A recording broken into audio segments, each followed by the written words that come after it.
Ketika orang berbuat maksiat, orang durhaka itu menyimpang, ya, terlanjur bohong, akhirnya bagaimana untuk menyembuhkan? Ya minta maaf, ya minta maaf dengan kebohongan itu. Jangan kemudian dipertahankan, yang akhirnya akan menuntut kebohongan berikutnya.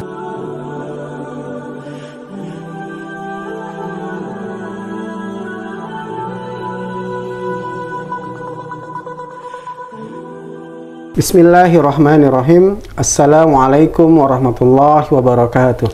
Waalaikumsalam warahmatullahi wabarakatuh. Alhamdulillah wa syukurillah ala nikmatillah, la haula wa la quwata illa billah. Asyhadu an la ilaha illallah wahdahu la syarikalah wa asyhadu anna Muhammadan abduhu wa rasuluhu la nabiyya ba'dah. Amma ba'du. Mitra JIC yang semoga selalu dirahmati Allah Subhanahu wa taala. Bersyukur kita kepada Allah pada hari ini, kita di bulan Muharram 1446 Hijriah, insyaallah tepatnya pada tanggal 20, sorban umat, seputar obrolan umat kembali hadir di hadapan mitra JIC sekalian yang semoga selalu dalam keadaan sehat walafiat, sehat iman, jiwa raganya dan yang lainnya, yang membuktikan kita adalah orang yang hidup. Karena tema sorban umat sekarang ini kita mengangkat tentang diri kita, yaitu mengapa kita hidup. Sebab ada yang menyampaikan bahwa sebagaimana kita diingatkan saat kita meninggalkan sholat, itu pada hakikatnya dia harus disolatkan, karena buat laki-laki nggak boleh berhenti kecuali kematian lah yang akan memberhentikan. Sehingga kehidupan kita harus kita pahami apa sih gitu, sehingga selalu sesuai dengan apa yang diinginkan Allah Subhanahu wa taala yang menghidupkan kita, yang menciptakan kita. Maka dalam perjalanannya kita sadar betul bahwa kita ini hidup menjalankan apa yang diinginkan oleh yang menciptakan kita, Allah Subhanahu wa taala, bukan semau kita. Dan tentunya mari kita berselawat dan bersalam kepada baginda alam habibina wa syafi'ina wa maulana Muhammadin sallallahu alaihi wasallam dan keluarganya, sahabat-sahabatnya yang tentunya kita harapkan syafaatnya nanti di yaumil akhir kelak, dan kita berupaya untuk istiqomah sebagai umat Rasulullah hingga akhir kelak. Amin ya rabbal alamin. Baik mitra JIC sekalian, alhamdulillah dengan sorban umat seputar obrolan umat ini yang selalu disiarkan oleh Radio Jakarta Islamic Center di lantai dasar Pusat Bisnis Jakarta Islamic Center, semoga selalu memberikan kecerahan dan penuh manfaat buat kita semua, dan menjadi semakin lebih baik buat diri kita, keluarga kita, masyarakat, dan tentunya negeri yang kita cinta ini memiliki peradaban Islam, peradaban yang bermanfaat dan mendapatkan kesejahteraan buat masyarakat dan rakyatnya. Amin ya rabbal alamin. Langsung saja kita sapa dulu guru kita Al-Mukarram Ustadz Ainur Rafiq. Ustadz Ainur Rafiq ini salah satu pimpinan di pesantren yang ada di Jakarta, dan dia pimpinan pesantren Baitul Quran Al-Ikhwan yang fokusnya kepada tahfiz, menghafal Quran nggak banyak-banyak 30 juz. Begitu ya Ustadz ya? Mudah-mudahan insya Allah. Ya, kalau santrinya aja 30 juz, ya Ustadznya juga 30 juz, jangan sampai lebih. Tentu yang dihafalkan hadis-hadis dan yang lainnya. Nah, yang utama bukan cuma hafalan, tapi memahami hidup ini untuk apa, dan kita memahami untuk siapa, karena siapa, ya dengan hafalan dan yang lainnya. Untuk itu langsung saja kita persilakan guru kita Al-Mukarram Ustadz Ainur Rafiq SPDI untuk memberikan penguatan-penguatan kepada kita. Apakah kita benar-benar hidup atau hidup yang bagaimana? Beliau akan memberikan penjelasan kepada kita. Kepada guru kita Al-Mukarram Ustadz Ainur Rafiq SPDI, kami persilakan dengan segala hormat. Tafadhal. Terima kasih Ustadz. Bismillahirrahmanirrahim. Assalamualaikum warahmatullahi wabarakatuh. Waalaikumsalam warahmatullahi. Alhamdulillah, wassalatu wassalamu ala rasulillah, wa la hawla wa la quwata illa billah. Rabbi israh li sadri wa yassir li amri wahlul 'uqdatam min lisani yafqahu qawli. Subhanaka la ilma lana illa ma 'allamtana innaka antal alimul hakim. Wa qala Allah ta'ala fil Qur'anil Karim, a'udzu billahi minasyaitonir rajim. Ya ayyuhalladzina amanu taqullaha wal tanzur nafsum ma qaddamat lighad wattaqullaha innallaha khabirum bima ta'malun. Wa qala Rasulullah sallallahu alaihi wa alihi wasallam, majtama'a qaumun fi baitin min buyutillahi yatluna kitaballah wa yatadarasunahu bainahum illa nazalat alaihimus sakinah wa ghasiyatuhumur rahmah wa hafathumul malaikah wa dzakarahumullahu fi man 'indah. Shadaqallahul azim wa sadaqa rasuluhun nabiyul karim wa nahnu ala dzalika minasyahidin walhamdulillahi rabbil alamin. Ikhwa fillah rahimakumullah, mitra JIC yang dirahmati Allah Subhanahu wa taala. Puji syukur alhamdulillah kita senantiasa panjatkan kehadirat Allah Subhanahu wa taala, tentunya atas segala limpahan nikmat yang Allah berikan kepada kita yang begitu banyak, yang kalau kita hitung nikmat-nikmat Allah Subhanahu wa taala yang Allah berikan kepada kita, maka niscaya tidak akan sanggup kita menghitungnya. Maka mudah-mudahan kita mampu merasakan nikmat yang Allah berikan kepada kita, kemudian kita mampu syukuri dengan berupaya meningkatkan pengabdian kita kepada Allah Subhanahu wa taala, berupaya meningkatkan amal soleh kita, meningkatkan nilai-nilai ketakwaan kita kepada Allah Subhanahu wa taala dalam perjalanan kehidupan kita hari ini. Mitra JIC yang dirahmati Allah, tidak lupa salawat serta salam kita sampaikan selalu kepada uswah hasanah kita, baginda Nabi Muhammad sallallahu alaihi wasallam, dan juga keluarganya, para sahabatnya, serta umatnya yang istiqomah di dalam mengamalkan sunnah-sunnahnya. Dan semoga kita menjadi bagian dari umat Rasulullah sallallahu alaihi wasallam yang diberikan kemampuan untuk bisa mengamalkan sunnah-sunnah Rasulullah sallallahu alaihi wasallam. Mitra JIC yang dirahmati Allah Subhanahu wa taala, menarik tema kita pada kajian Sorban Umat pagi hari ini, yaitu tentang kehidupan. Mengapa kita hidup? Kalau kita membaca Al-Quran, maka kita akan menemukan salah satu ayat di dalam Al-Quran, surat Al-A'raf ayat 172. Di sana Allah Subhanahu wa taala berfirman, A'udzubillahi minasyaitonirrajim. Bismillahirrahmanirrahim.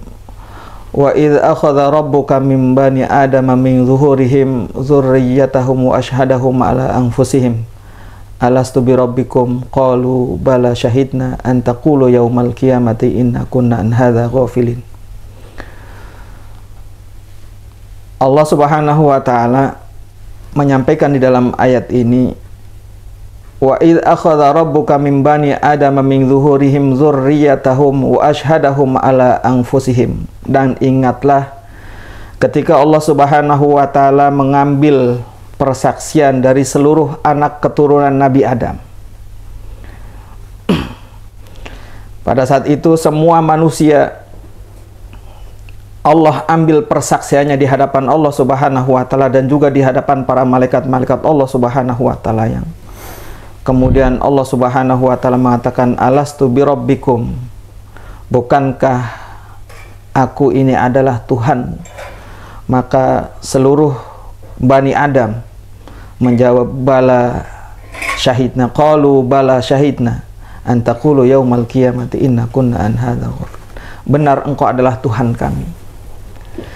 Ayat ini menunjukkan kepada kita semua umat manusia bahwa jauh sebelum kita hidup di alam dunia ini ada perjanjian yang sudah kita ikrarkan di hadapan Allah Subhanahu wa taala. Ada sumpah yang sudah kita sampaikan di hadapan Allah Subhanahu wa taala. Perjanjian sumpah itu terkait dengan pengakuan kita terhadap eksistensi Allah Subhanahu wa taala sebagai Rabb. Yang kemudian dengan perjanjian itu Allah menghidupkan kita. Allah menjadikan kita ada di muka bumi ini. Allah mengeluarkan kita dari alam takwin menuju alam tasri di alam dunia ini. Kalaulah tidak ada perjanjian itu, maka kita tidak akan ada di dunia ini. Maka perjanjian itulah yang menyebabkan kita ada.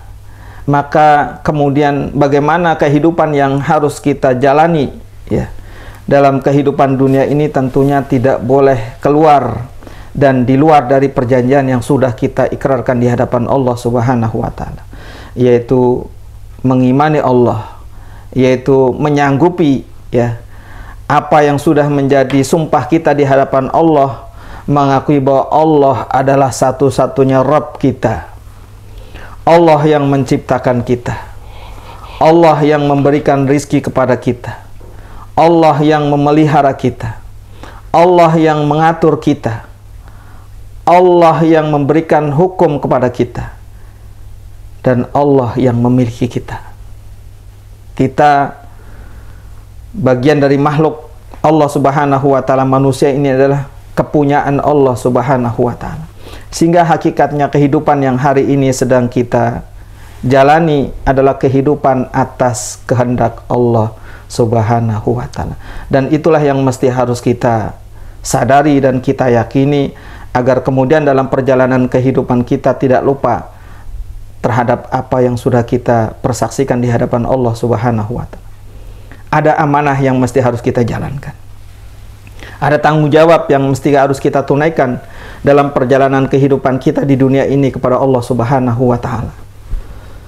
Karena kesaksian kita terhadap eksistensi Allah Subhanahu wa taala dengan kita menjawab bala syahidna, benar engkau adalah Tuhan kami dan kami bersaksi.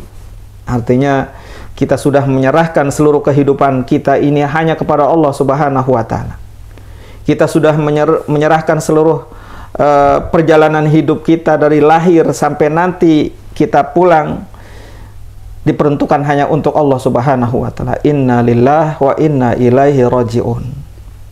Kita semua datang dari Allah Subhanahu wa taala dan kita semua nanti akan pulang kembali kepada Allah Subhanahu wa taala. Ikhwah fillah rahimakumullah, mitra jais yang dirahmati Allah Subhanahu wa taala. Maka misi yang mesti harus kita jalankan tentunya pertama adalah misi pengabdian. Perjalanan hidup ini tidak terlepas dari sumpah tadi, bagaimana kita dituntut untuk bisa mengabdikan diri kita hanya kepada Allah Subhanahu wa taala. Kalimat tauhid yang menjadi dasar keyakinan setiap umat Islam, la ilaha illallah, adalah kalimat yang berkonsekuensi bahwa tidak ada ilah selain Allah, yang kemudian dalam perjalanan kehidupan umat manusia tidak boleh ada pengabdian kecuali hanya mengabdi kepada Allah Subhanahu wa taala. Namun seringkali mitra jasa yang dirahmati oleh Allah Subhanahu wa taala, dalam perjalanan kehidupan kita di dunia ini Allah tidak membiarkan kita untuk melaksanakan janjinya tanpa kemudian Allah memberikan ujian. Akan ada ujian-ujian yang diberikan oleh Allah Subhanahu wa taala yang kemudian bisa jadi dengan ujian itu melalaikan kita dari sumpah kita kepada Allah, melalaikan kita dari misi hidup yang seharusnya kita jalankan dalam rangka beribadah kepada Allah Subhanahu wa taala. Maka kemudian Allah Subhanahu wa taala mengutus para nabi atau mengutus para rasul dalam rangka menyadarkan kembali bagaimana umat manusia yang ketika diuji kemudian lupa ya, terhadap perjanjiannya, kemudian lupa terhadap amanahnya. Karena kita akan dituntut oleh Allah Subhanahu wa taala ya. Di akhir ayat tadi Allah Subhanahu wa taala sudah memberikan statement bahwa jangan sampai antakulu yaumal qiyamah inna kunna an hadza ghafilin. Jangan sampai kita berargumen nanti di hari kiamah, ya Allah, kami ini orang yang lupa ya. Karena Allah sudah kirimkan para nabi dan para rasul dalam rangka mengingatkan kita akan misi pengabdian itu. Ya, sebagaimana Allah firmankan di dalam Al-Qur'an surat An-Nahl surat 16 ayat 36. A'udzubillahi minasyaitonirrajim. Bismillahirrahmanirrahim. Walaqad ba'atsna fi kulli ummatin rasulan an i'budullaha wajtanibut taghut faminhum man hadallahu wa minhum man haqqat alaihi dhalalah fasiru fil ardi fanzuru kaifa kana akibatul mukadzibin.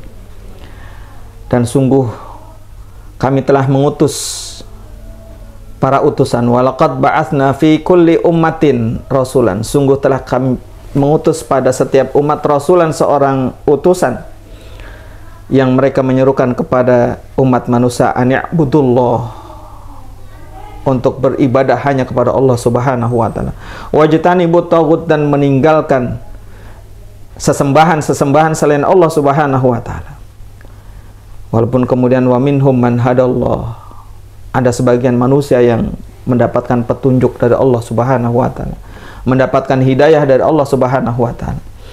Tapi faminhum man haqqat alaihi dhalalah, ada juga orang yang tidak Allah berikan hidayah.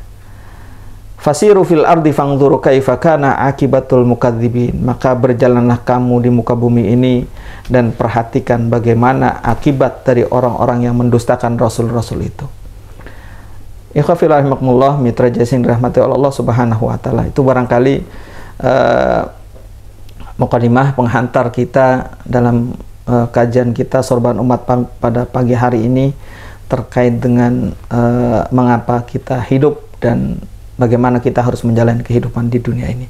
Insya Allah nanti akan lebih sempurna lagi, akan dibuka sesi tanya jawab barangkali. Demikian barangkali yang bisa disampaikan. Saya serahkan pada Ustaz Hasan, silakan. Ya, syukran Ustaz. Mitra JC sekalian rahmati Allah, kita diingatkan oleh Allah melalui Al-Quran yang disampaikan oleh para utusannya, Nabi dan Rasul, para pelanjutnya ulama, para guru-guru, bahwa dalam Quran surat Al-A'raf tadi di ayat 172, sebelum manusia diciptakan, dihadirkan ke bumi ini, Allah mengadakan perjanjian. Gitu Ustaz ya? Iya, betul. Bahwa kita menyatakan Bani Adam, seluruh manusia, keturunan Adam, iya. Keturunan monyet nggak ada Ustaz ya? Nggak ada. Keturunan binatang nggak ada, hanya keturunan Nabi Adam mengadakan persaksian bahwa Allah adalah Tuhanku. Iya. Tapi apakah dia manusia bagaimana Ustaz? Yang pas lahir bapaknya, orang tuanya itu bukan Islam, justru non Muslim. Iya. Nah, bagaimana mengingatkannya gitu? Bagaimana dia taunya gitu Ustaz? Karena dia terakhir kan Ustaz ingatkan, jangan sampai nanti kamu lupa nih nanti di akhirat. Ya. Iya. Ya, gimana terus?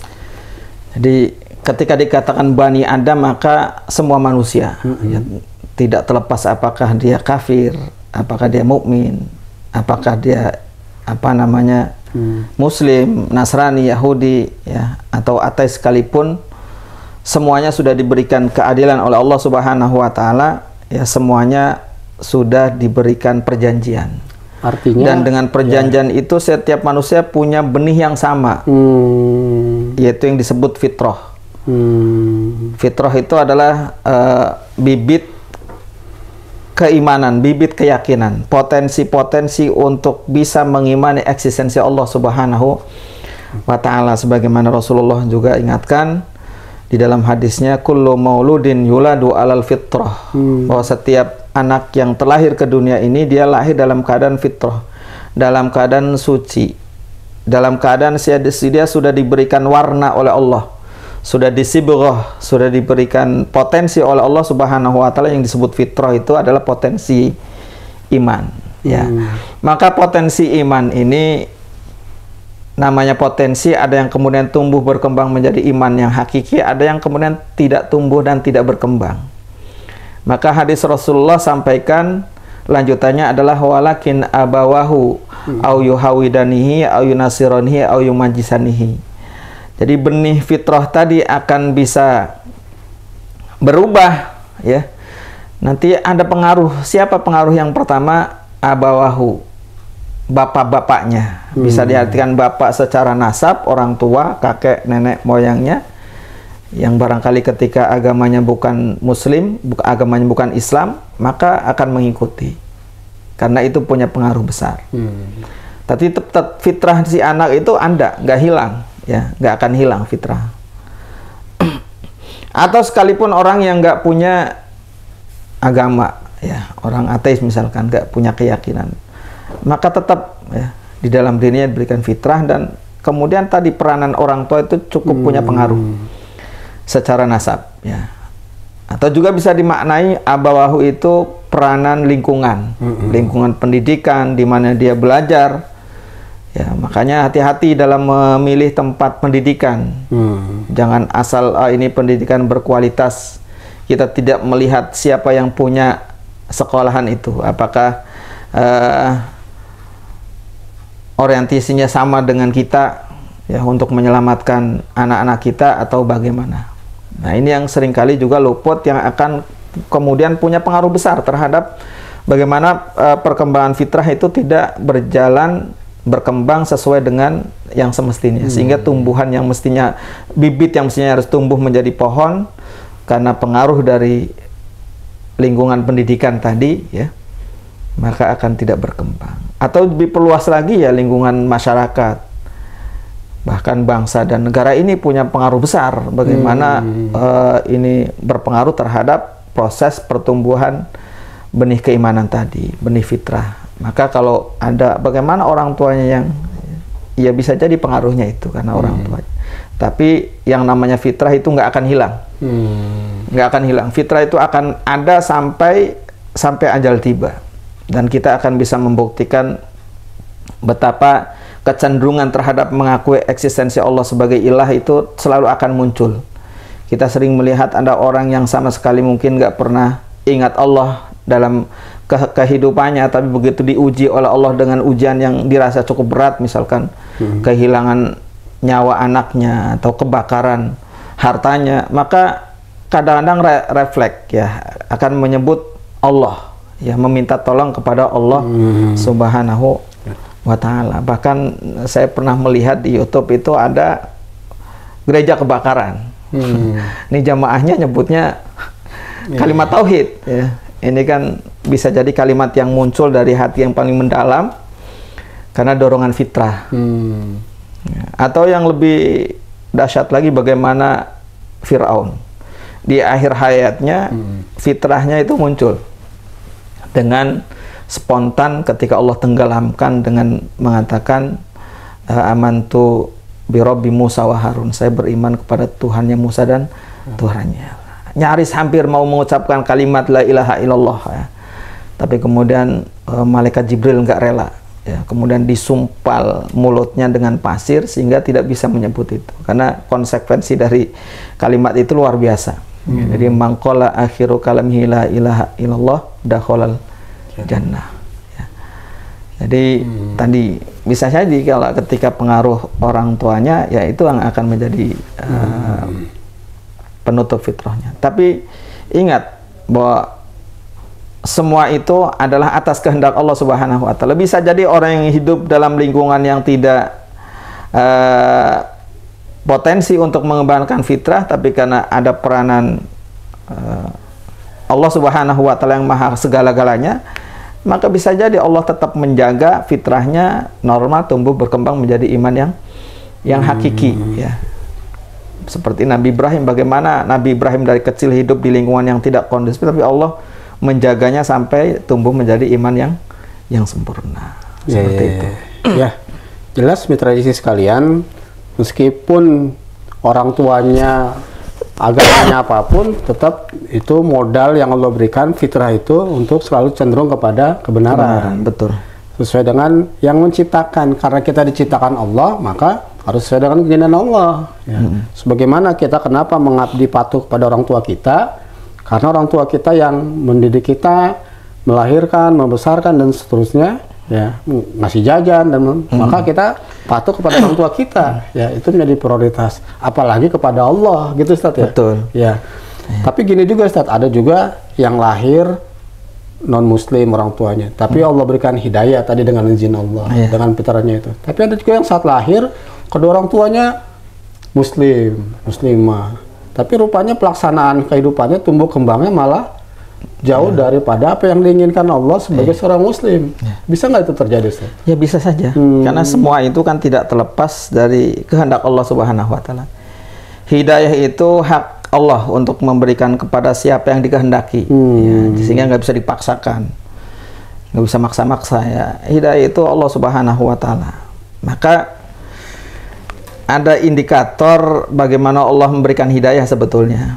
Karena nanti kita akan bisa korelasikan ayat tadi ya, surat An-Nahl ya 36 dengan surat Al-An'am ayat 125 karena itu penjelasannya di sana. Jadi ketika Rasulullah Shallallahu Alaihi Wasallam ketika Allah Subhanahu Wa Taala mengutus para nabi, para rasul ya untuk dalam rangka mengajak manusia untuk beribadah kepada Allah, maka kata Allah faminhum man hadallah, ada sebagian orang yang aku berikan petunjuk. Tapi faminhum man haqqat alaihi dhalal, ada sebagian orang yang tetap mereka dalam kesesatan. Dua-duanya atas kehendak Allah, baik yang mendapatkan hidayah maupun yang tidak mendapatkan hidayah, itu semuanya atas kehendak Allah Subhanahu wa Ta'ala. Maka dijelaskan di dalam surat Al-An'am ya, ayat 125-nya apa indikasinya atau tanda-tandanya. Di sana Allah Subhanahu wa Ta'ala berfirman, a'udzubillahi minasyaitonirrajim, faman yuridillahu ayyahdiyahu yasrah sadrahu lil Islam. Ya. Jadi kata Allah Subhanahu wa Ta'ala, barang siapa yang Allah kehendaki ayyahdiyahu, dengan Allah memberikan petunjuk kepada manusia tersebut, yasrah sadrahu lil Islam, maka Allah membukakan dadanya untuk bisa menerima Islam. Itu tandanya. Jadi ciri orang yang mendapatkan petunjuk Allah Subhanahu wa Ta'ala, Allah akan membukakan dada orang tersebut dengan mau menerima Islam. Dan sebaliknya, faman yurid ayyudillahu, dan barang siapa yang Allah kehendaki tetap dalam kesesatan, ya, jadi kehendak Allah juga atas kesesatan manusia. Yaj'al sadrahu dayiqan, maka Allah jadikan dadanya dayiqan, sempit, harajan dan sesak. Dada sempit, sesak, ka'anna ma yas'adu fis sama, seolah-olah dia sedang menaiki langit. Ya. Ka'anna ma yas'adu fis sama. Akhir ayat itu dikatakan bahwa demikianlah Allah Subhanahu wa Ta'ala memberikan siksaan kepada orang-orang yang tidak kadzalika yaj'alullahu rija'alal ladzina la yu'minun. Ya, begitulah Allah memberikan siksaan kepada orang-orang yang tidak beriman. Jadi ya, ketika berbicara hidayah itu memang agak, ya itu urusan Allah Subhanahu wa Ta'ala. Yang penting kita nggak usah ikut pusing, ya, nggak usah ikut pusing ngurusin. Ya. Tapi paling tidak tanda-tandanya. Kalau ada tanda-tanda orang yang kok dimudahkan, dilapangkan dadanya ketika menjalankan nilai-nilai Islam, oh itu mudah-mudahan itu bagian dari hidayah Allah Subhanahu. Kalau selama ini kita mudah untuk menjalankan ibadah kepada Allah, mudah untuk menjalankan, itu indikasi Allah memberikan hidayah. Maka syukuri. Sekecil apapun kita bisa melakukan satu kebaikan ya, dalam bentuk pengabdian, maka mesti harus disyukuri, jangan disesali ya, karena itu potensinya nanti Allah akan tambahkan kenikmatannya, Allah tambahkan kemampuan untuk bisa meningkatkan kualitas pengabdiannya kepada Allah Subhanahu wa Ta'ala. Jangan kemudian ketika kita takut dengan kesalahan, kita berbuat baik tapi takut dengan kesalahan, nggak usah ya. Ketika kita sudah mampu melaksanakan sholat, alhamdulillah, syukuri sholat kita. Nggak usah diteliti-teliti sholatnya khusyuk apa enggak. Udah khusyuk itu Allah memberikan.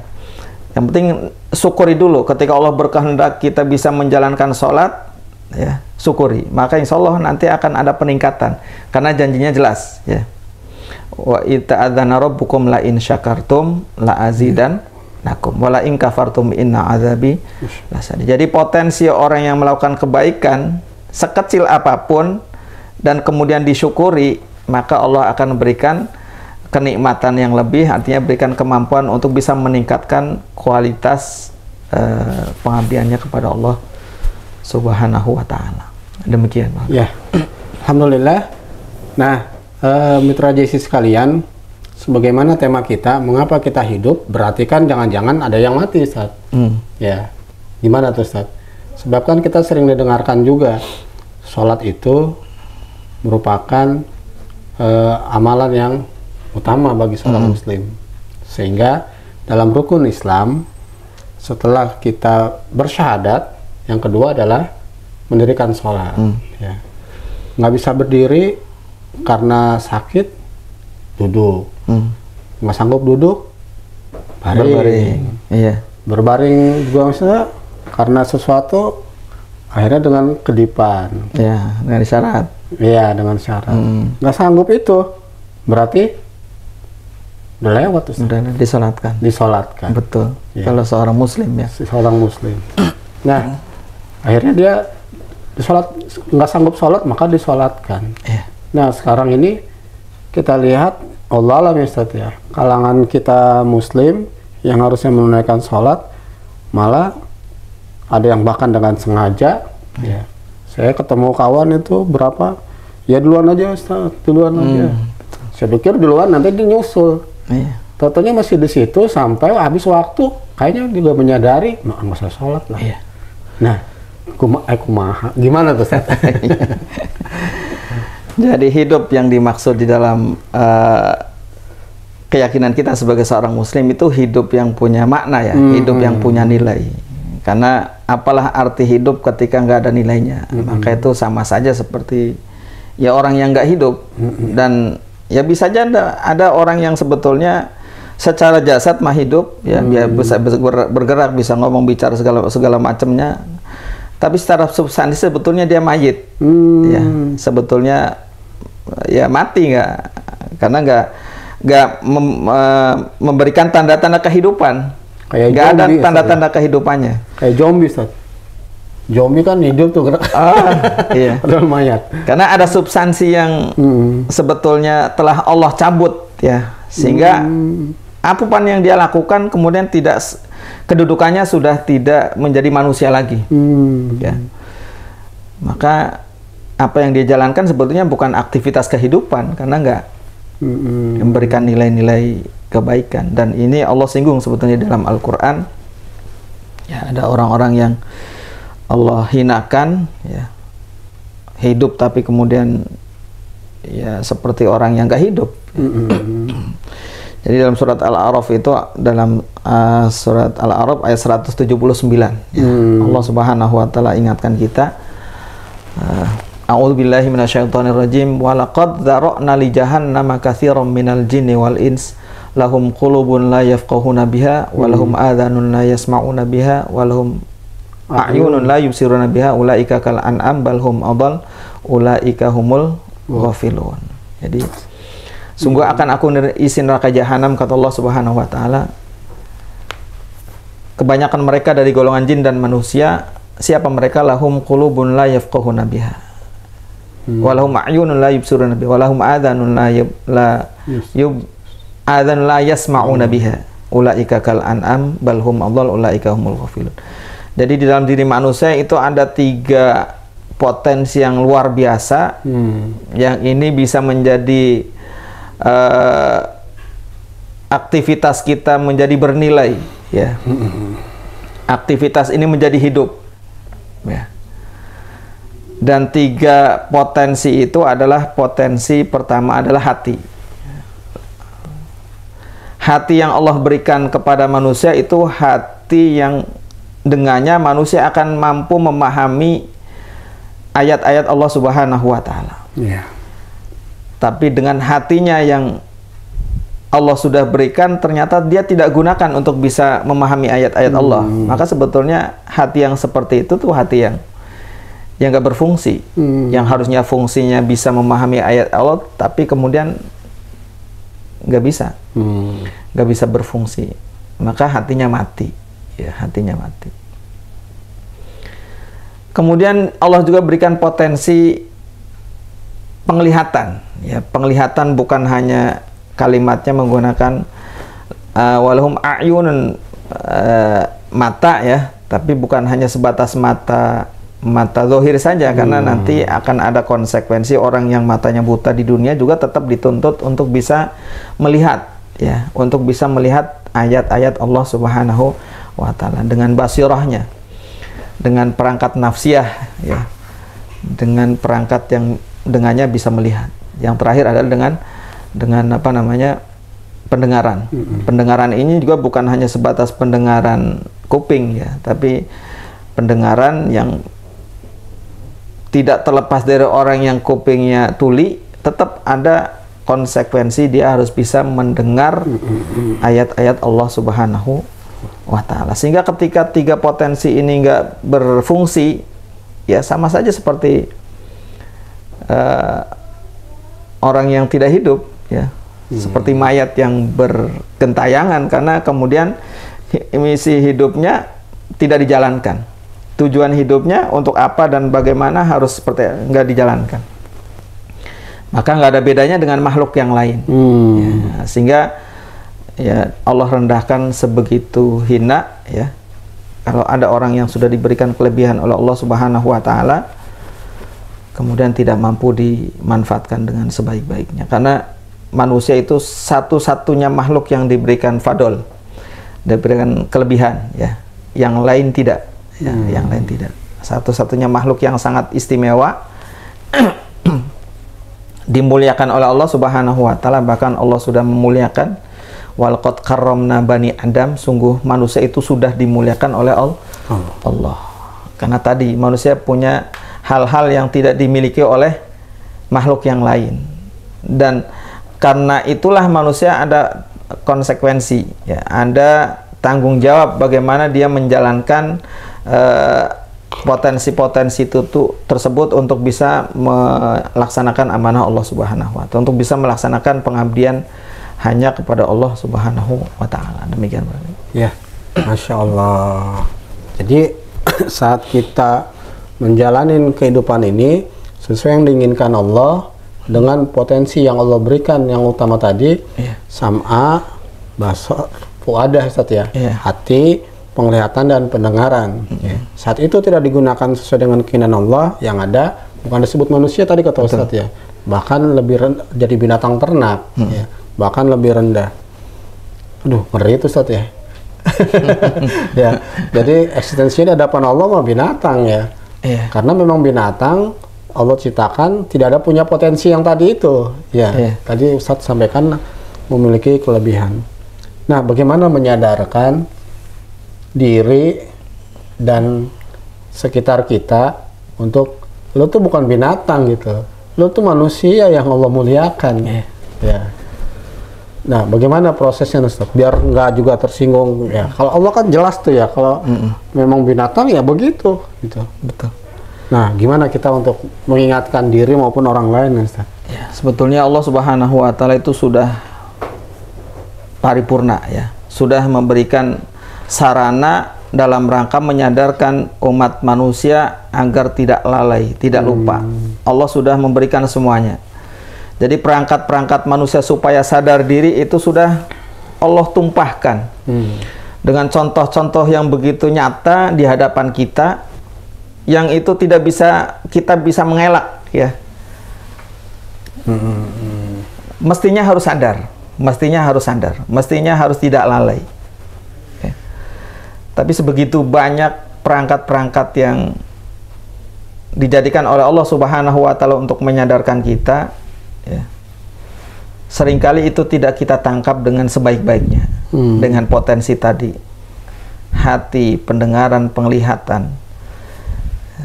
Kita sering melihat bagaimana Allah Subhanahu wa taala menunjukkan kemahabesarannya, ya, di hadapan kita.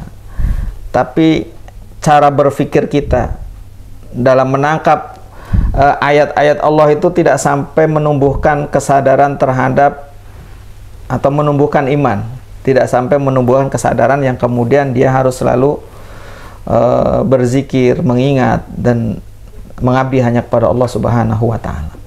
Ya. Kita seringkali melihat hal itu biasa-biasa saja, padahal itu sesuatu yang sangat dahsyat, yang luar biasa. Kita tiap pagi Allah perlihatkan bagaimana matahari itu terbit, ya. Itu kan sesuatu yang luar biasa. Tapi kita jarang menggunakan perangkat akal kita untuk bisa mentafakuri betapa kedahsyatan munculnya matahari itu satu fenomena yang menunjukkan kemahakuasaan Allah Subhanahu wa taala yang kemudian akan menambah keyakinan kita. Kadang-kadang kita melihatnya ya biasa-biasa saja. Bahkan bisa jadi hal-hal yang sangat menakutkan, ya, ketika terjadi gempa, ya. Itu bisa saja nggak kemudian menyadarkan yang maksiat, ya, asik dengan maksiatnya, yang lago ya asik dengan lagonya, yang hasad ya asik dengan hasadnya, yang dengki ya asik dengan dengkinya. Pada Allah sudah kirimkan sinyal, kirimkan ayat untuk kemudian menyadarkan, tapi seringkali tidak mampu kita tangkap dengan sebaik-baiknya. Sebetulnya kelalaian kita, kelalaian kita tidak sensitif terhadap sinyal yang Allah kirimkan kepada kita, yang seharusnya itu akan mampu menjadi sebuah penyadaran yang kemudian kita akan sadar kembali mengingat Allah dan menjalankan tugas-tugas kita. Jadi kita nggak peka terhadap fenomena yang. Jadi kita nggak kurang kalau bicara apa solusinya. Kita nggak kekurangan. Allah memberikan penyadaran kepada kita dengan berbagai bentuk peristiwa-peristiwa atau bahkan yang menimpa diri kita. Kadang-kadang seringkali juga yang menimpa diri kita ingkari, ya, nggak merasa kan. Artinya kita tidak sadar bahwa itu adalah atas kehendak Allah Subhanahu wa Ta'ala. Sehingga reaksi dari sesuatu yang menimpa kita, reaksinya kemudian kita terlepas, ya, terhadap keyakinan bahwa ini qadar Allah, ini ketentuan Allah.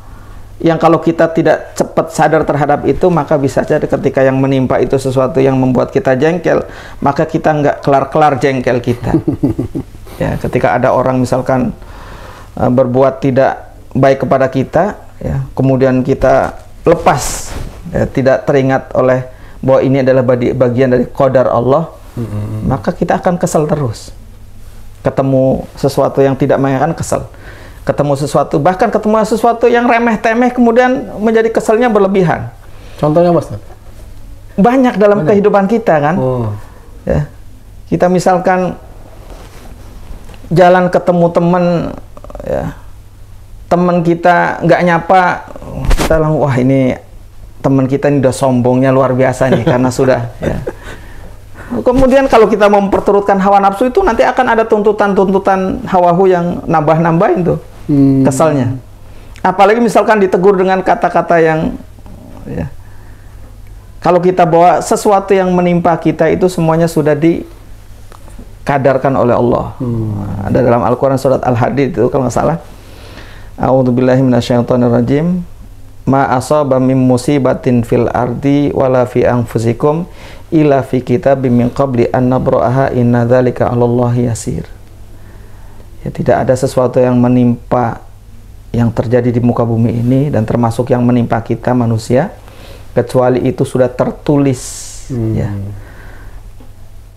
di dalam Lauhil Mahfuz, di dalam kitabnya Allah Subhanahu wa Ta'ala, walaupun kemudian kita baru merasakan sekarang. Itu tulisannya sudah jauh ditulis oleh Allah, dan yang begitu itu mudah bagi Allah Subhanahu wa Ta'ala. Kalau kita tidak iman kepada qadar Allah, bisa jadi gondoknya nggak kesel-kesel, nggak kelar-kelar kita disakiti orang, kita dizolimin orang, ya, kita keselnya nggak hilang-hilang. Tapi kalau oh ya mungkin catatannya sudah seperti itu, makanya kan ada hadis yang paling kadang-kadang kita nggak sampai nggak sampai menyadarkan kita hadis itu. Ini hadis qudsi yang disampaikan oleh Rasulullah Sallallahu Alaihi Wasallam. Hadisnya, man lam yashkur ala na'mai wa lam yasbir alal balai, ya, fal yakhruj min tahti sama wal yatlub roban siwaya.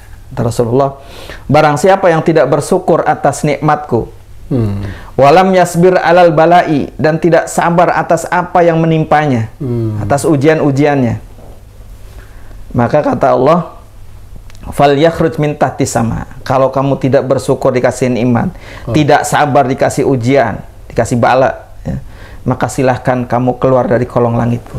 Fal yakhruj min tahti sama wal yatlub robban siwaya. Ini kan serem. Ini menunjukkan betapa Allah itu sangat murka ketika ada orang kok nggak iman sama qadar Allah, qada dan qadarnya Allah Subhanahu wa Ta'ala. Seharusnya kan ketika sesuatu yang membuat kita ini, kita bersyukur. Ketika sesuatu yang nggak mengenakan, ya sabar. Karena dengan sabar itu ya kemudian akan menimbulkan syukur. Ya, orang. Cuman kadang-kadang pikiran kita nggak sampai panjang, nah, pikirannya pendek. Jadi pengennya ya diselesaikan. Ya, kalau ingin diselesaikan, nggak selesai-selesai masalah itu. Karena kita selama kita masih hidup, ya masalah itu akan selalu selalu ada. Ya, maka hadapi masalah itu dengan sabar dan tetap bersyukur kepada Allah Subhanahu wa Ta'ala. Seperti itu. Ya. Dan Allah ingatkan, fa inna ma'al usri Yusra. 2 kali Allah ingatkan lagi. Betul. Ya. Di balik kesusahan ada kemudahan. Maka waktunya akan berlalu. Betul. Iya. Walaupun sakit gigi, insya Allah nanti akan sembuh. Tinggal bagaimana kita daya tahannya aja, Ustaz ya. Lagi nggak punya duit, sabar ya. Nanti Allah akan tinggal daya tahan kita aja. Sanggup nggak itu? Tapi kadang-kadang, Ustaz, kita tahu nih ujian, tapi merasa ya Allah ujiannya berat banget gitu. Nah, bagaimana menyikapi ujian agar selalu terasa ya dengan tadi kata Ustadz, dengan sabar, dengan syukur ya, dengan kan ujian kan nggak sama kan Ustadz ya, beda saat kita di SMA masa sih pakai ujian TK ya. Udah bayar mahal ya, kuliah ngambil sarjana kok ujian anak SMP, apaan ini saya kan. Jadi ujian itu kan berbanding dengan kualitas lah, berbanding dengan kualitasnya. Dan setiap ujian itu Allah pasti akan berikan kepada orang-orang yang sanggup untuk bisa menjalankannya, menyelesaikannya. Jadi nggak ada ujian yang nggak bisa diselesaikan. Semua ujian itu bisa diselesaikan. Kadang-kadang kenapa kita merasa tidak bisa menyelesaikan, karena kita lupa bahwa sebetulnya yang menyelesaikan itu bukan kita. Yang menyelesaikan itu Allah Subhanahu wa Ta'ala. Karena kita menganggap, kadang-kadang kita menganggap bahwa diri kita itu terlalu penting. Sehingga kalau kepentingan kita itu tidak bisa menyelesaikan, kita lupa bahwa ada Allah Subhanahu wa Ta'ala yang akan menyelesaikan. Jadi ketika hal-hal yang terkait dengan perjalanan kehidupan kita jangan dianggap ya penting lah. Jadi kadang-kadang kita berlebihan menganggap ini penting ini. Jadi ya. Tapi untuk mengetahui biar ini penting segala-galanya gimana Ustaz? Ini sebenarnya dari Allah, kan tenang aja orang kayak gitu ya. Betul. Ya. Saatnya nanti juga. Ya. Harus sampai ke sana kesadaran kita bahwa selain Allah Subhanahu wa Ta'ala itu nggak penting. Ya, karena sebetulnya yang menjadikan kehidupan kita berjalan sampai hari ini, kehidupan yang ada di alam semesta ini berjalan serasi sampai hari ini, itu karena Allah Subhanahu wa Ta'ala. Sehingga yang penting adalah Allah. Sebagaimana tadi kan Ustadz di awal, untuk biar kita mendapatkan hidayah, kemudian kita harus lapang dada, maka Allah akan memberkahi. Dan sebaliknya saat kita sempit, seperti naik gunung ke puncak gitu Ustaz ya, itu kan nyesek loh. Betul. Maka kita harus selalu lapang dada tadi Ustaz ya. Sehingga kalau udah lapang kan seperti ruangan ini Ustaz, kalau lega kan apa aja bisa masuk nih ya. Tapi kalau sempit apa aja jadi masalah gitu ya. Iya. Nah, kadang kan iman itu Ustadz sering menyampaikan yajid yang kadang naik kadang turun. Nah, ada yang bilang naik itu bito'ah, turun dengan maksiat. Ya. Nah, bagaimana biar selalu istiqomah gitu Ustaz? Selalu pertanyaan bagaimana ya? Iya. Kalau itu kan rumus tadi. Ya, rumus memang seperti itu. Jadi peningkatan keyakinan kita, keimanan kita kepada Allah Subhanahu wa Ta'ala dengan taat. Ya, penurunannya dengan maksiat. Cuman jangan lupa bahwa ketaatan, kemaksiatan kita itu juga dua-duanya itu atas kendali Allah Subhanahu wa Ta'ala. Ya. Itu pertama. Kuncinya kita harus yakin. Sehingga jangan sampai ya, khusus ketika itu menimpa kita, maka ada potensi yang sebetulnya sudah Allah berikan juga pada setiap manusia, yaitu tadi sam'an absor afidah, bagaimana merespon terhadap sesuatu yang dia lakukan, yang itu tentunya itu kan menyimpang dari fitrah. Ketika orang berbuat maksiat, orang durhaka, itu menyimpang. Itu secara pribadi sinyal positif yang ada dalam dirinya itu akan menolak sebetulnya. Akan menolak ketika kita melakukan bohong saja, misalkan ucapan kita bohong, itu sebetulnya nggak nyaman. Orang yang berbohong itu akan merasakan nggak nyaman dengan kebohongannya. Saya pernah merasakan juga? Ya pernah. Ya. Terlanjur bohong, akhirnya bagaimana untuk menyembuhkan? Ya minta maaf. Ya, minta maaf dengan kebohongan itu. Jangan kemudian dipertahankan, yang akhirnya akan menuntut kebohongan berikutnya. Ya itulah yang kemudian dikatakan rumusnya, kalau apa namanya, yang kosnya itu karena ada kemaksiatan. Dan memang benar, karena setiap perbuatan kita itu menjadi pendukung. Ya, pendukung.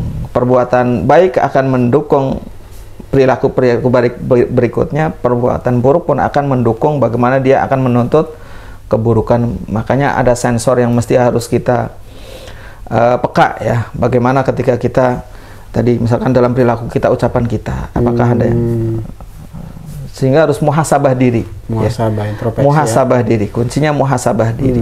Muhasabah diri. Yang kedua, harus selalu transenden ya terhadap Allah Subhanahu wa taala. Artinya tafakur kita, kok kenapa Allah Subhanahu wa taala mentakdirkan saya seperti ini. Artinya jangan sampai kemudian ini terulang kembali ketika dalam hal-hal yang tidak baik misalkan. Jangan sampai terulang kembali. Maka akan ada upaya untuk memperbaiki. Nah, kalau dalam hal yang kebaikan ya, itu pasti akan terus menuntut kita untuk melakukan kebaikan. Orang yang berbuat baik sekali maka akan menuntut atau mendorong perbuatan-perbuatan baik berikutnya. Sehingga jangan pernah sesali ketika sudah melakukan kebaikan sekecil apapun.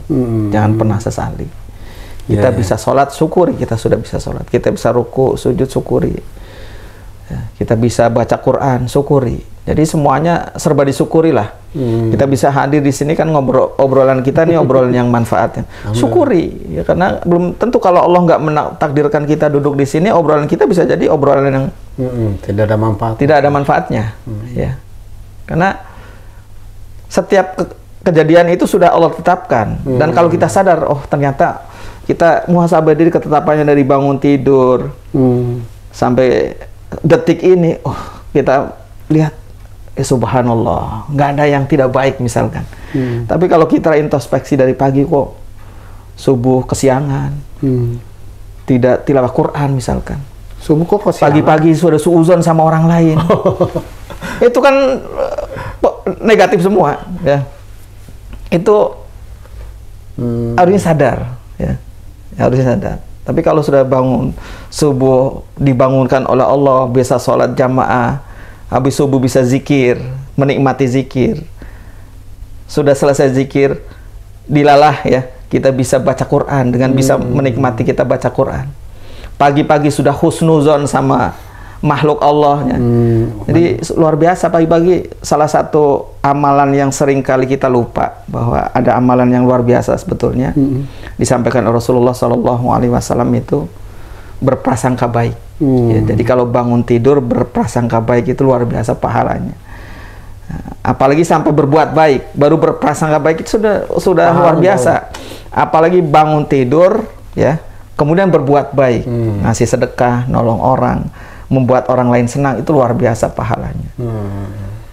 Nah, itu kan yang menjadikan kita bisa bersyukur. Bersyukur. Dan terus akan kita ketika kita mensyukuri setiap aktivitas yang kita jalankan, ternyata banyakkan positif. Mudah-mudahan ini adalah hidayah yang Allah berikan kepada kita. Tapi kalau kita bangun tadi pagi sudah subuhnya kesiangan, udah bangun marah-marah sama anak, udah marah-marah sama suudzon sama tetangga, suudzon sama saudara, aduh isinya jelek-jelek semua. Ya, maka istighfar. Ya Allah, kok pagi ini, hari ini kok setelah dilihat kok banyak keburukannya. Iya. Maka istighfar. Nah, mungkin ini Ustaz, tadi Ustaz sampaikan muhasabah. Nah, muhasabah tuh teknisnya, waktunya, pelaksanaannya itu yang enak gimana gitu, Ustaz? Yang pokoknya biar apa, kan ada yang bilang malam-malam, enakan di siang hari, enakan di goa, enakan di. Nah, adakah penjelasan itu, Ustaz? Ya, muhasabah ya setiap saat kita harus muhasabah. Karena kita kan diberikan kesadaran oleh Allah ketika kita berucap, itu langsung langsung kita bisa introspeksi. Ketika kita berbuat itu langsung bisa diintrospeksi. Justru secepatnya. Setiap saat. Setiap saat berbuat salah tadi menyadari, nah situlah muhasabah. Jadi nggak usah nunggu waktu yang itu bukan muhasabah, barangkali menghayal kali ya. Ya muhasabah mah introspeksi setiap kali. Tapi ada yang juga bilang sebelum tidur tadi yang kerjaan apa aja. Ya sebelum tidur ya. Ada boleh. Juga besok mau kerja ditulis. Tadi saya ngapain aja. Ada juga yang begitu katanya Ustaz. Itu untuk latihan. Latihan ya. Ya latihan. Supaya apa namanya? Terorganisir dengan baik lah, tercatat rapi lah. Ya bisa juga sih dilatih seperti itu. Karena biasanya dulu waktu sekolah juga kan kita suka diajarin sama orang tua kita nih. Dibikin jadwal nih. Bangun jam 4 sebelum subuh udah bangun. Nanti suruh mandi, nanti sholat subuh. Habis sholat subuh suruh baca Quran. Habis suruh baca Quran, itu kan suka dibikinin sama orang tua ya. Diagendain. Iya, orang tua tuh suka bikin begitu tuh. Dia pengen anaknya itu waktunya bermanfaat semua, kebaikan. Ya boleh-boleh saja silakan. Sebab kan itu waktu saya sekolah, tapi adanya Ramadan aja Ustaz. Oh, iya, sholat duhur, asar, baca Quran, dengar ceramah, sholat sunnah. Padahal itu kan di luar Ramadan itu jadi muhasabah ya. Jadi muhasabah koreksi diri karena ada alat yang mengukur gitu ya. Nah maka ini mungkin jadi program orang tua juga kali Ustaz ya. Buat kita ya, buat mitra JC sekalian, bagaimana kita muhasabah agar kita sebenarnya hidup di sisi Allah, bukan malah jadi binatang ternak tadi.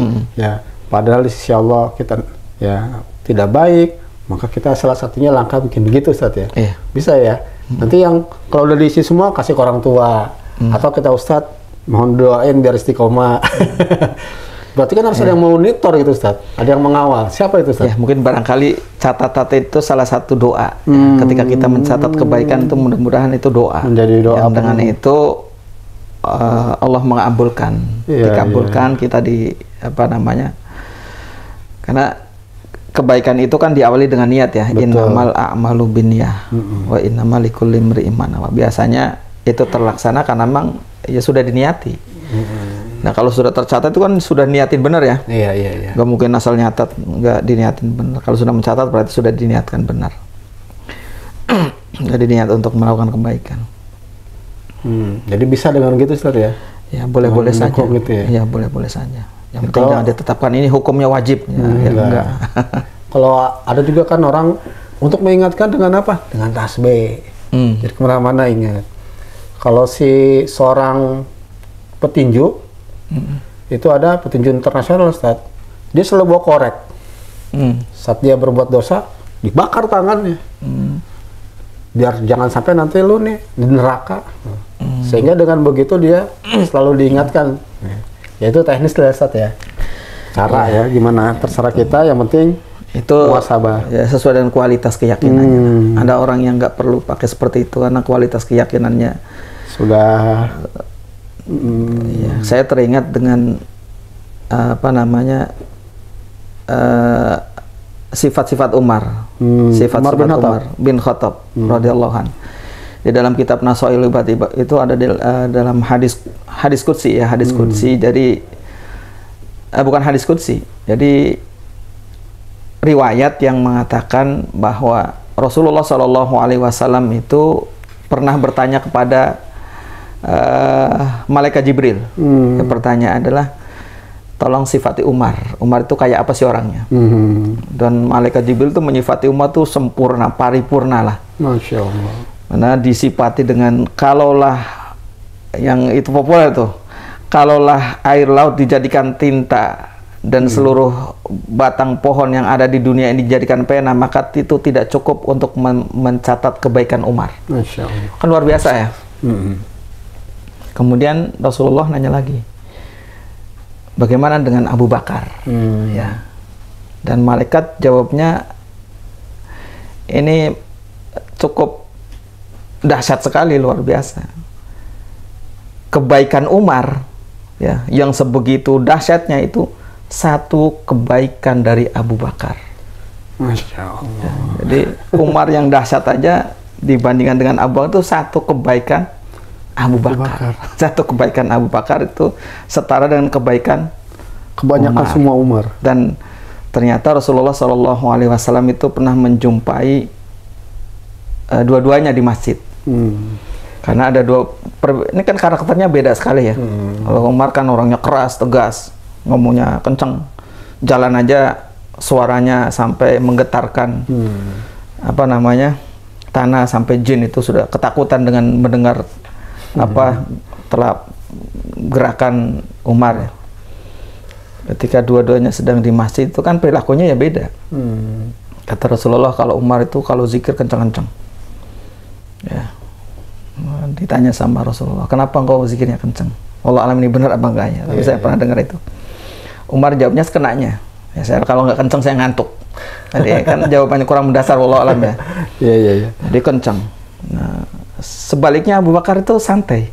Ya, dia nggak diem aja di masjid. Jadi nggak komat kami juga nggak diem. Sehingga ditanya, kenapa engkau diam wahai Abu Bakar?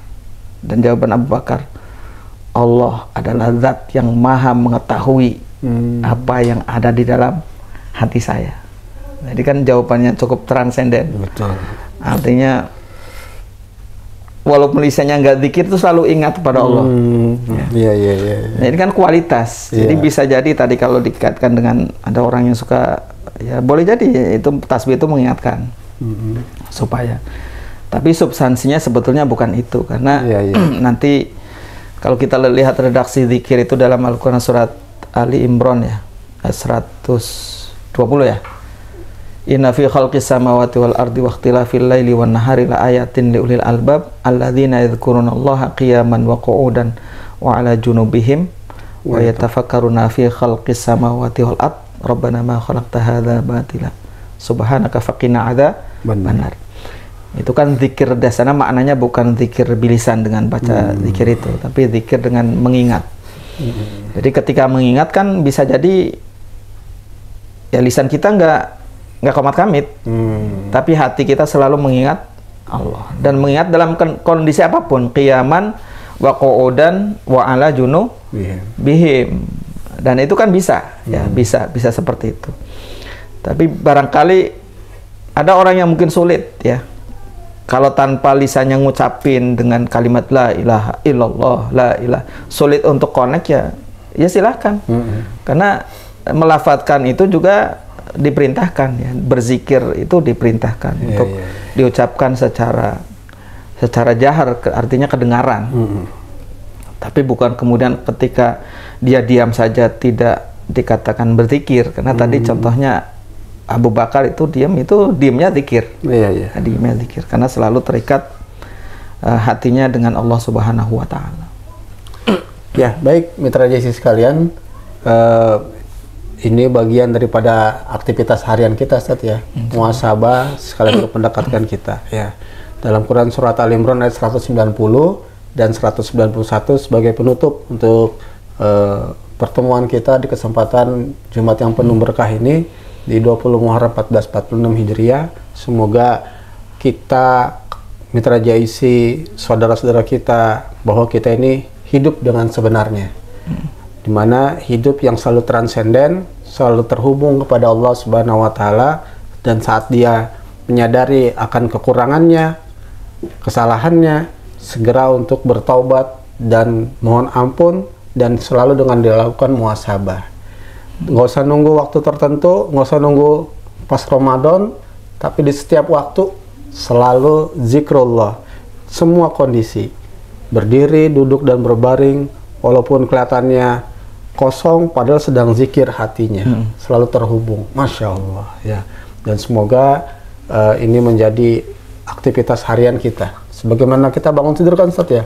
Alhamdulillazi ahyana ba'dama amatana wa ilaihi nusyur. Kita masih diberikan kehidupan nih ya, maka kita maksimalkan kesempatan yang Allah berikan kepada kita untuk selalu mewujudkan rasa syukur kita dengan ibadah kepada Allah Subhanahu wa Ta'ala. Ya. Kalau kita ada kekeluaran, bingung atau apa, bisa tanya Ustadz ya. Guru-guru kita di sekitar kita ya. Baik, mitra JIC sekalian, sebelum saya akhiri, mungkin Ustadz ada yang ingin disampaikan terakhir? Iya. Baik, mitra JIC yang dirahmati oleh Allah Subhanahu wa Ta'ala, terkait dengan kehidupan yang sedang kita jalani, bahwa tujuan hidup kita itu hanya menjalankan amanah. Apa amanahnya? Adalah amanah ibadah. Sampai kapan kita menjalankan amanah? Sampai akhir kehidupan kita. Jadi Allah ingatkan kita dalam Al-Quran surat Al-Hijr, wa'bud rabbaka hatta ya'tiyakal yakin. Beribadahlah kepada Tuhanmu hatta ya'tiyakal yakin, sampai datang kepadamu kematian. Maka mudah-mudahan kita selalu disadarkan bahwa perjalanan hidup kita ini dalam rangka semata-mata mengabdikan diri kita kepada Allah Subhanahu wa Ta'ala. Dan untuk bisa mampu menjalankan pengabdian kita kepada Allah Subhanahu wa Ta'ala, maka isi nafsiyah kita, penuhi kebutuhan-kebutuhan nafsiyah kita dengan sarana-sarana yang akan membuat kita mampu menjalankan amanah ibadah kepada Allah Subhanahu wa Ta'ala, yaitu dengan iman. Ya, maka proses sempurnakan keimanan kita yang ada dalam nafsiyah kita sehingga kita mampu menjalankan ibadah kepada Allah Subhanahu wa Ta'ala. Demikian barangkali kesimpulan atau penutup dari materi kajian kita pada kesempatan pagi hari ini. Alhamdulillah. Baik, mitra JC sekalian, alhamdulillah kita sudah di penghujung waktu untuk program Sorban Umat di pada hari ini, dan tentunya Allah Subhanahu wa Ta'ala akan memberikan yang terbaik kepada kita, dan apabila ada kekurangan maka mohon dimaafkan, karena kita adalah manusia yang memang harus selalu diingatkan dan menyadari bahwa kita harus berupaya untuk menjadi lebih baik dengan selalu saling ingat mengingatkan dalam kebaikan, kebenaran, dan kesabaran dan kasih sayang tentunya. Ya, ini saja yang bisa kita ketengahkan kesempatan ini. Langsung saja kita akhiri dengan sama-sama bermunajat mohon ampun kepada Allah dengan istighfar, dan diakhiri dengan hamdalah dan doa kafaratul majlis. Astaghfirullahalazim. Alhamdulillahirabbil alamin. Subhanakallahumma bihamdika asyhadu an la ilaha illa anta astaghfiruka wa atubu ilaik. Diperbanyak maaf atas segala kehilapan, bila bisabil haq walaupun minkum. Akhiru da'wa wassalamualaikum warahmatullahi wabarakatuh. Waalaikumsalam warahmatullahi wabarakatuh.